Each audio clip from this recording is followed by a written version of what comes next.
Are you terrified your PC dreams will crash and burn?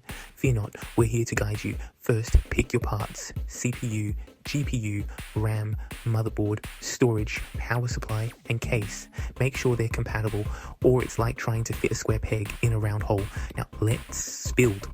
Start with the motherboard.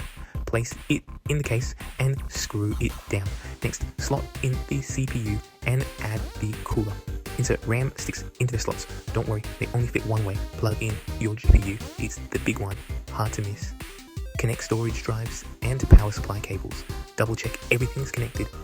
Time to power up and install your OS. Download drivers and updates, and bam, you're ready to game.